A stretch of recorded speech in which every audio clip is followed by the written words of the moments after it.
Hello and welcome to this conversation brought to you by White House Custom Color. I'm Jed Toffer, and tonight I get to speak with one of my bestest buddies, Kaya Bondurant. Hi, Kaya.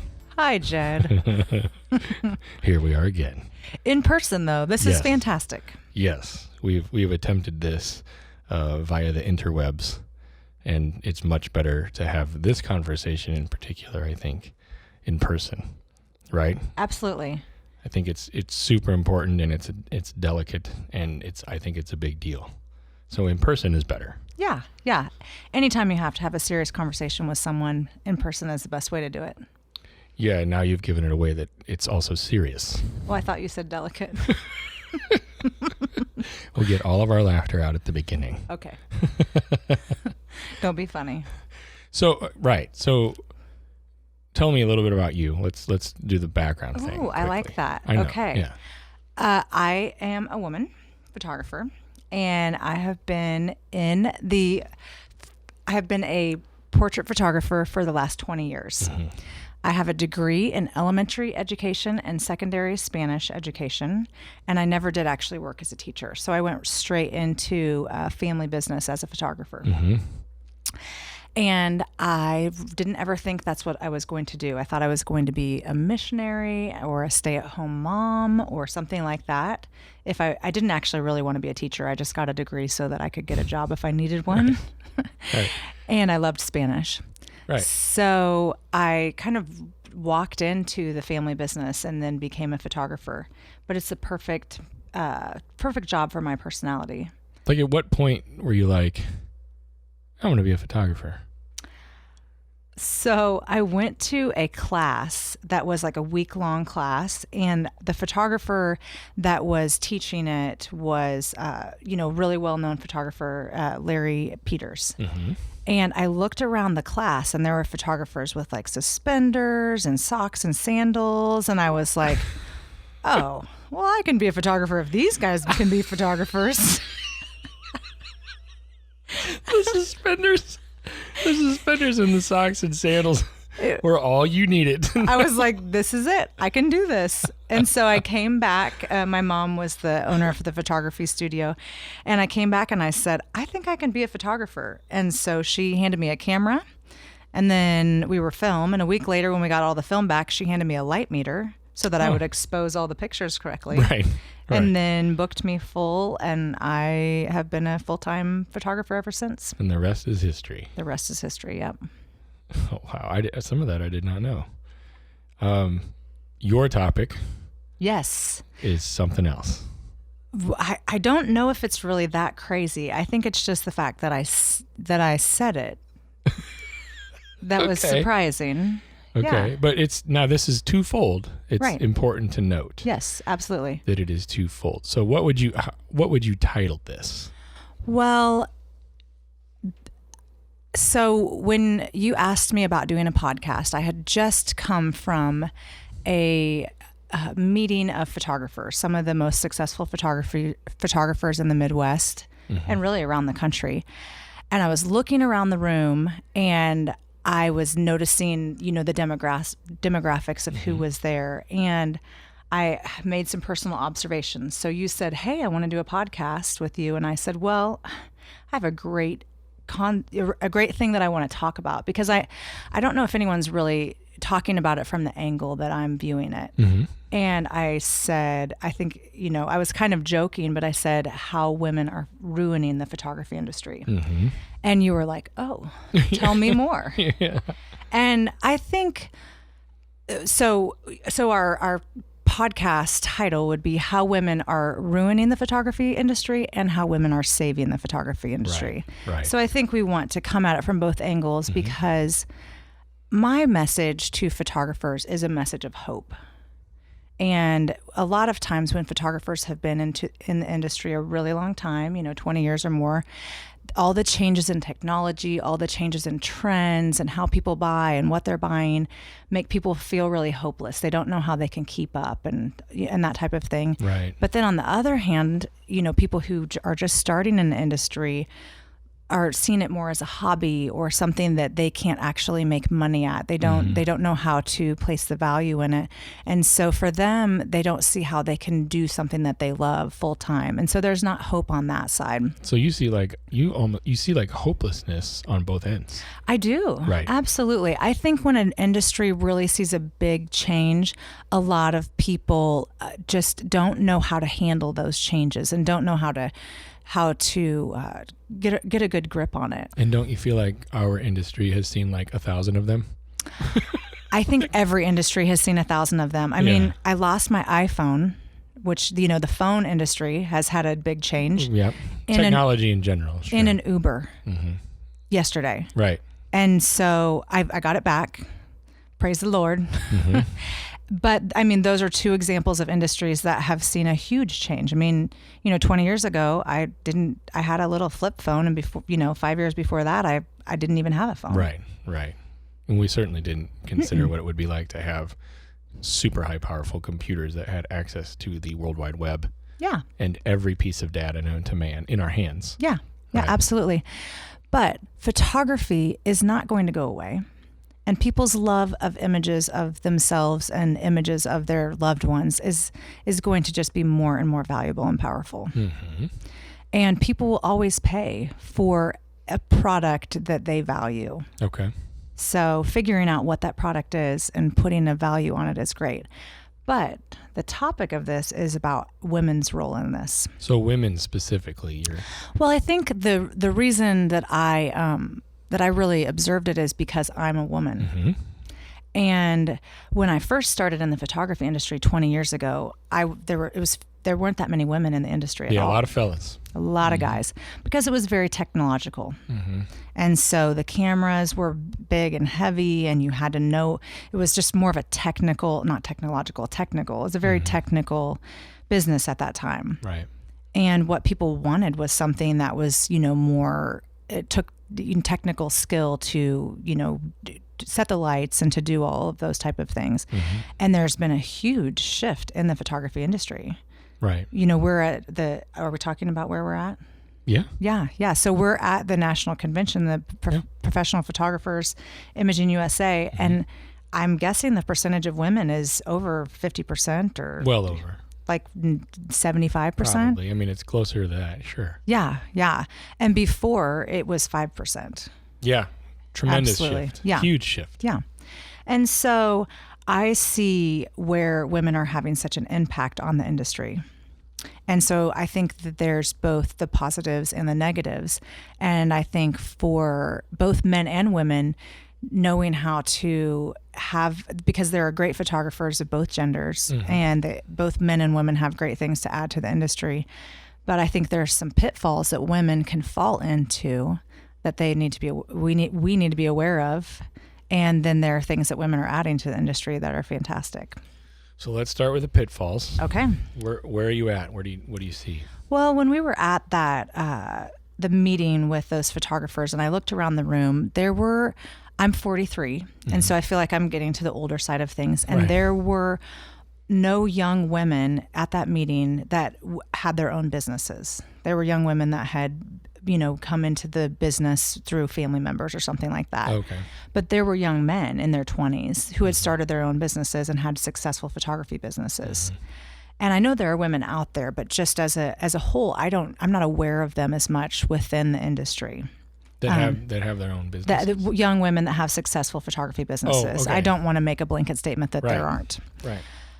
But I think what happens is that when women come into the photography industry, they tend to devalue what they're doing. Mm. And I think it happens in any sort of business where women are starting out doing it on their own or as a side hobby or something like that. And you find that on Etsy, where people are making things and selling them for $20 and it takes 20 hours to make. Right. And so I think that as women, we often think, oh, I'm just doing this for fun. I'm just, we're just doing this for fun and it doesn't have value. Whereas men often have to provide, mm-hmm. Especially in a family situation. Mm-hmm. And they think my time has value, where a woman doesn't typically value their time. Just in a general sense. In a general sense, and I don't think that's true. Stay-at-home women should value their time. Absolutely. And it's worth the market value of what you would pay a very, very well-trained nanny to do, and a cook and a chef and all those things. Like 30 different things an hour. Yeah, absolutely. So, if you're working with a lawyer, they're going to say, $300 an hour. Yeah, this is my billable rate. Sure. Yeah, absolutely. And so I think that that's a pitfall that as women we fall into. We don't value our time when we're doing something creative like that. So that manifests in underpricing? Yeah, I think it manifests in underpricing. I think it manifests in giving away things to people because I give a lot of things away. I do friends and family pricing for friends and family that is much cheaper than my regular pricing, or I give it away free to people that I know are needy or that I can make a difference to. So I give things away to people, but I think there are lots of times when women end up giving things away because they're just giving and not valuing themselves. So at their own expense. Yeah, they're giving away, doing things at their own expense. And I think that you have to come to a point where you say, my time is more valuable, my life is more valuable, whether you have a family and children that you're wanting to spend time with, or whether you have a dog, or whether you just have your own health and your own health. Yeah, absolutely. And I think that when you do that, when you actually put a value on what you're doing, and and people pay you for that, then you come into a better place as an artist. When other people are willing to pay for what you're creating, then that shows you that you are actually stepping into a place of being an artist. So it certainly builds your confidence, right? And confidence is kind of the antithesis of what we're talking about. Yeah, absolutely. Yeah. So I guess what I want to say is when that in jest saying women are ruining the photography industry, what I'm saying is that women need to value themselves just as much as a man who's supporting his family. I'm using air quotes there. That's only going to make the whole industry better. And once you value yourself and you're treating yourself as an artist, then the quality of your work is going to go up too, because you're holding yourself to an accountability that's higher as well. And so how do you see it affecting the industry in a negative way as a result? Oh, well, I think any time that someone enters into an industry and they don't value the product and price the product for what it's worth, that they bring down it hurts the industry as a whole. So instead of a rising tide raising all ships, a lowering tide on the other side of the coin lowers all ships. Absolutely. And I don't think it's a case of like an Uber, where it's a better way of doing it and a better product, which I feel like Uber has just turned the industry on its head and made, riding in taxis, made a better alternative. Because if people, and it could be men or women, that get into photography and don't charge for it, or don't charge enough for it, don't value their product, then they can't continue to do it, because you can't do something for free for strangers forever. Right. And so then that hurts the industry, because they're not going to, if you're a great photographer and you're doing it for free, then you won't keep doing it. And so you won't be putting that product out there. What I think is interesting, considering what we've been talking about, is if it's true that the majority of people in the industry are now women, then in a sense that there's a power shift there. Yes, absolutely. And if that's the case, then yes, women have just technically more power to influence the industry one way or the other. And so when there's a negative piece to that, it's going to shift that way. But conversely, and moving on to the next piece of our conversation, how women have saved the industry, that the power thing doesn't change. They have the power to also help and support and lift up and raise the bar for the industry, would you not say? Absolutely. And that's really interesting when you say power, because then I was seeing pictures of Oprah and all of that, all of the women's power movement. Right. And it's funny because that's not as attractive to me, because my personality isn't like feminist, like women better than men or men better than women or anything like that. But I do really like what you're saying, that there's a reality there. Mm-hmm. There are more women in the photography industry than men. Right. And so women are going to have the ability to influence the photography industry more than men. Absolutely. As a whole. Sure. That was what was bothering me about that situation in that group, is there were not young women who are influencing the photography industry. It was young men. So young men were still seizing the power by valuing themselves, by creating the higher art product. And I guess that's what I'm calling women to do. Right. Is to value yourself enough, to value your work enough, to educate yourself, to price it so that you can actually make a business out of it and seize that power. So it's like a rallying cry, really. Yeah. Like, hey, this is how things are. Yes. We have this power and this potential and this ability. Take it seriously. Let's do it. Yeah, absolutely. Take it seriously. And I take what I do seriously. Of course. When I talk to someone and they say, what do you do? And I say, I'm a photographer. And they're like, oh, that's so nice. I say, I don't actually say I'm a photographer. Oh. I don't say that because they're like, oh yeah, Susie, my sister, is a photographer too. This is what I say.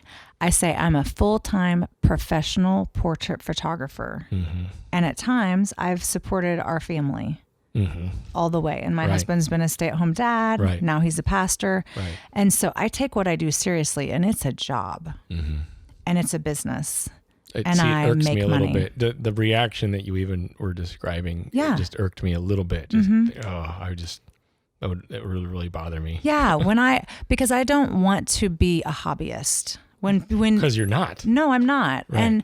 And it's okay to be a hobbyist. Sure. It really is. It's okay to be a hobbyist. It's okay to give some stuff away for free and do it for fun. Right. But if you're going to be a photographer and have a photography business, then you need to make a living wage. Yeah, I mean, if you're going to have responsibilities that you need to take care of, whether it's yourself or your children or your family in general, then absolutely. Yeah, and that we women or men who are starting into the business have an ability to make an impact. There's so much transition. There's so much change right now. And it is an amazing industry. It's amazing what we can do now, how quickly we can take the pictures, how quickly we can turn them around, the amazing products that we can create for our clients, and the impact that we can have on people's lives with the images that we create. And we have a responsibility to it. How have the women saved, or just women, how have women saved the industry? Well, I feel like that the industry was very technical, was very, there wasn't a lot of emotion in it as much. And it was more of a commodity almost for a time. And the industry itself, when women started to step into it, because it became less technical, it was more about emotion, more about being creative, what they could create. It grew. Yeah. Yeah, like there was literally more women coming and being involved in it. Ironically, maybe the rise of technology and the evolution of technology made it less technical and lowered those barriers to entry. And made it more interesting to women. Absolutely. Absolutely. Yeah. And when you look at the images that are created now versus what was created 20 years ago, there's so much emotion and life and, capturing of family life and celebration of family and children and relationships. And I think that's beautiful. And people didn't get to keep that and have images of that on a regular basis. That was unusual. You think it's more so now, certainly, than it was before? Yeah, absolutely. Well, I mean, I can look at my childhood images and even my senior images, which were taken by a man, and none of that stuff is anything like it is now. And I'm not even talking about because of a technological advance. Yeah, I'm talking about posing and lighting. A lot of things that could have been done differently. 25 years ago. And there are great men photographers that are shooting. Yeah, sure. But they're shooting like that now. But I think that's the influence of both women. It's the influence of the technology that makes us be able to shoot faster, shoot in low light situations and that type of thing. And I think that the quality of the imagery and the expectation of the emotions in the imagery has been influenced a lot by women coming into the industry. I agree. I do. I agree with you. I guess we hadn't gotten to that point, so I didn't really know what that piece was going to be, but I see it. Yeah. Yeah, and even with your wife, Vicki, who's definitely a leading edge female photographer, her work is softer and definitely more like emotion and interaction, and so I think she's a perfect example of it. What sort of advice would you give a young female photographer? My advice would be, this can be a job. And it can support you in the life that you want, whether you're going to have a family or going to live your own life. It is something that can make enough money that you can live the life you want. Because young women coming in, millennials for sure, and I'm assuming with Gen Zers as well, they don't want to live to work, which the baby boomers were that was what they did, is work. Life is about work. And the transition is now you work so that you can live and have a life. And photography can provide a life like that. But you have to go at it as a business and price it as a business, take it seriously, and see yourself as valuable enough that you are worth being paid for your time. And what do you hope to see over the next couple years? That's really a cool question, because I have a vision for my own business to develop young women into what they're going to, what their dreams are, and help them to be creative entrepreneurs. Do you have a venue for that yet? Like, is there a way for someone to do that? Because inevitably there could be somebody listening to this that's like saying, yes, I'm in. That's a great question. I never thought about doing that. I've thought about doing it personally with people in my, like my direct circle in life. I thought we were talking about more business. Ooh, but I like that idea. I have a name for it already. What is it? Agency. Okay. I don't know if that would be like a real name for something, but I like the concept of agency. Agency, like the actual like definition of it, like taking agency in your life and being responsible for what's going on in your life. And so, and how that like connects to an agency, like an ad agency or an art agency or something like that. And I think you need to do it. Oh, Jed. Oh, you're putting me on the spot on a microphone. Oh, that's fun. I like the idea. Well, you would be really good at it. Let's just throw that out there.